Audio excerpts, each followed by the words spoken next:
प्रेमकांत तिवारी जी, देखिए दोनों लोगों को, वीरेंद्र जी को भी आपने सुना, राजेंद्र जी को भी आपने सुना, लेकिन यहां थोड़ा सा बदलाव दिख रहा है।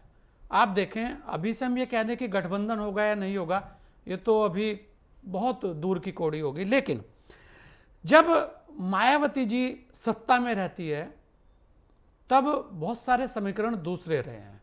अगर वर्तमान की हम बात करें तो अभी एक बड़ा फैक्टर है, चंद्रशेखर जी सांसद हैं, पश्चिमी उत्तर प्रदेश के अंदर अपनी भागीदारी जताते हैं, दिखाते भी हैं, ताकत भी दिखाते हैं। उसके अलावा राजभर जी, उसके अलावा अपना दल, उसके अलावा निषाद पार्टी, ये सारी ताकत कहीं ना कहीं कभी मायावती जी के साथ होती थी। क्योंकि प्रेमकांत जी, आपने तो पूरी सत्ता को बड़े अच्छे से देखा है, उत्तर प्रदेश की सारे समीकरण आपके सामने हैं, लेकिन अब हर जगह अपने अपने नेता हो गए। तो ऐसे में यह कह देना कि अब जो है पूरी चाबी आ सकती है, वो थोड़ा लगता है कि अभी बहुत संघर्ष है। क्योंकि यहां पर बसपा की एक ताकत तो है, लेकिन बसपा की प्लस ताकत जो है, जिसको हर कोई अपने साथ जोड़ता है। कांग्रेस कहती है कि जो मुस्लिम मतदाता है वो मेरा है, समाजवादी कहती है, समाजवादी पार्टी के भी यही है कि भाई मुस्लिम मतदाता मेरा है, क्योंकि भारतीय जनता पार्टी के विपक्ष में खड़ा वो मजबूत मतदाता हर किसी को चाहिए। अब मायावती जी उसे कितना लेकर आ पाती है, ये एक बड़ी चीज है, क्योंकि लगातार अखिलेश जी कहते हैं कि भाई बीजेपी के इशारों पर काम हो रहा है। तो वर्तमान की राजनीति को देखें तो बड़ा आसान तो नहीं है बसपा के लिए भी खड़ा होना, लेकिन फिर भी क्योंकि बसपा एक बड़ा फैक्टर है। आपको क्या लगता है कि बसपा जो है वो सीधा सीधा अगर चुनाव में ताकत के साथ उतरती है तो क्या सपा से बड़ा दल बन सकता है, और क्या पीडीए वास्तव में प्रभावित होता है? क्योंकि अगर बसपा तेजी से उभरती है तो नुकसान, सबसे बड़ा नुकसान तो सपा को होता है। बीजेपी को कितना बड़ा नुकसान इसमें आप देख रहे हैं, क्या हो सकता है, उस पर एक बात करेंगे। दूसरी बात, कांग्रेस का जो गणित है उसे फिर आप कैसे देखेंगे? क्योंकि बसपा की ताकत जो है वो भी वही ताकत है जो लगभग कांग्रेस की है, क्योंकि सपा के पास तो फिर भी अपना एक मतदाता है। जी प्रेमकांत जी। मैं आपको थोड़ा सा पीछे ले चलूंगा। 2007 के जी साल में हाँ। जब चुनाव हुआ था और मायावती को, बहुजन समाज पार्टी को पूरे बहुमत के साथ में सत्ता में आने का मौका मिला, जी पास हो रहे थे, वहीं पर वो सोशल इंजीनियरिंग की बात, वो कंसेप्ट तभी आया था। और उसमें अभी आप एक देख लीजिए, आप ने कई लोगों को गिनाया, राजभर, निषाद और भी अन्य जातियों को, तब वो भी उनके साथ में थे। इसके अलावा एक सोशल इंजीनियरिंग का फार्मूला था जिसमें बड़ा। जी बहुत बड़े चेहरे के रूप में सतीश चंद्र मिश्रा आए थे उनके साथ में। हाँ।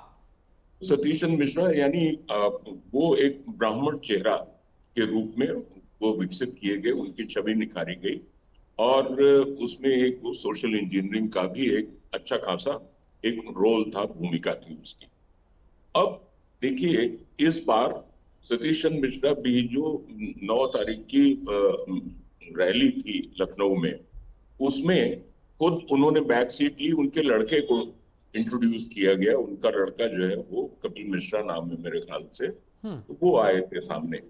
अब एक बात ये देखने वाली है कि 2007 से 2012 तक तो सत्ता में रही मायावती जी, लेकिन इसके बाद में बहुत बड़ा गैप आया। लोकसभा चुनाव में कभी जीरो आई, कभी विधानसभा के चुनाव में बहुत थोड़ी सी उनकी सीटें भागीदारी जीती, रही। जी परसेंटेज ऑफ वोट जरूर उनका जो है वो बना रहा, फिर वो भी कभी कभी खिसकता रहा। और वो जो खिसकता रहा वो कभी भारतीय जनता पार्टी के पक्ष में आमतौर से वो शिफ्ट हो गया।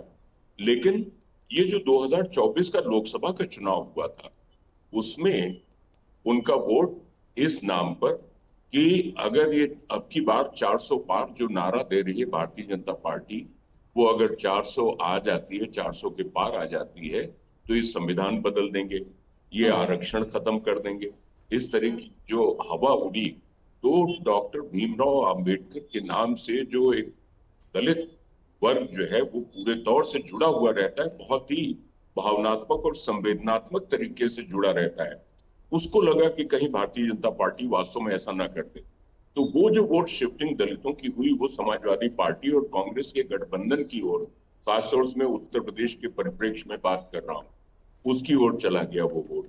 लेकिन अब ये मुद्दा और ये बात बार बार नहीं चलने वाली है। देखिए एक बात, दूसरी एक बात मैं आपको और कहूं कि 25 करोड़ की आबादी वाला जो उत्तर प्रदेश है, 24 करोड़ 25 करोड़ जो भी आप कह लीजिए, वो तो जब जनगणना होगी तभी एक सही सही आंकड़ा सामने आ पाएगा। उसमें 5-6 लाख लोगों का इकट्ठा कर लेना ये कोई बहुत बड़ी बात नहीं है।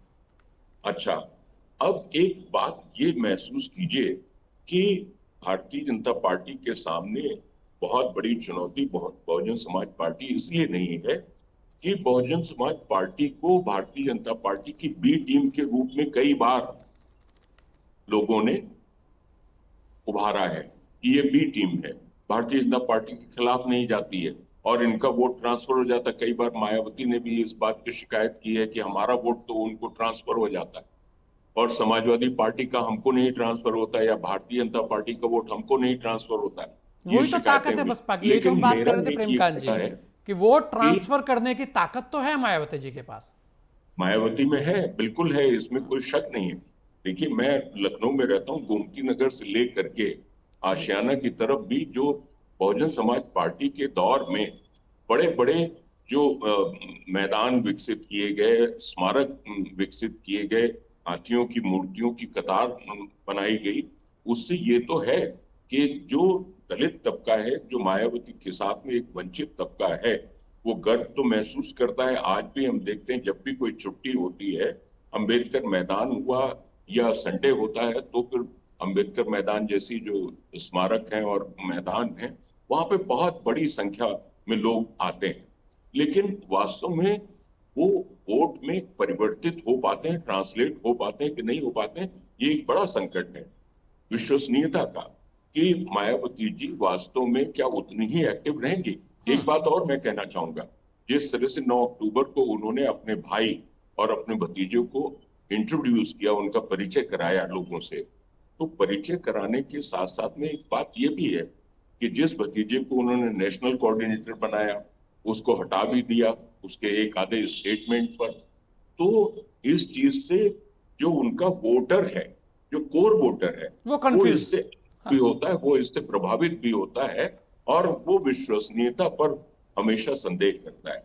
ये एक बहुत बड़ा संकट है। और पीडीए की अभी चर्चा हो रही थी, जो समाजवादी पार्टी पीडीए की बात कह रही है, पिछड़ा दलित और अल्पसंख्यक, वो कभी कभी अगड़ा में एक हो, वो कभी अल्पसंख्यक बता देती है, तो कभी जो है अगड़ों को बता देती है।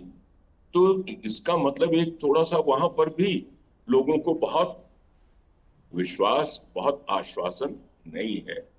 तो इस लिहाज से, और भट्ट जी अभी गिना रहे थे कि जिस तरह से सुविधाएं भारतीय जनता पार्टी ने उज्ज्वला से लेकर के आवास, शौचालय, इन सब चीजों को, आयुष्मान कार्ड या और भी अन्य योजनाएं हैं चिकित्सा की, इससे बहुत बड़ा तबका इस बात से प्रभावित है।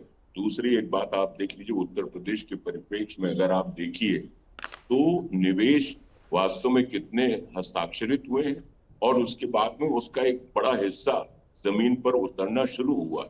तो भारतीय जनता पार्टी एक तरफ तो धर्म और हिंदुत्व को गर्व महसूस कराने की भी बात करती, दूसरी तरफ विकास के भी मोर्चे पर मजबूती से नहीं, वो आगे तो बढ़ सबसे रही। बड़ी ताकत है इस तो टाइम। अगर देखें भारतीय जनता प्रेमकांत पार्टी जी, के विकल्प के उत्तर रूप में प्रदेश के अभी अंदर विपक्ष कोई मजबूत नहीं खड़ा हो पा रहा। योगी जी ने एक एक मतलब एक मिसाल तो पेश की है, उसे तो कोई नकार नहीं सकता कि वर्तमान की स्थितियों में जो दिख रहा है वो तो सभी के सामने है।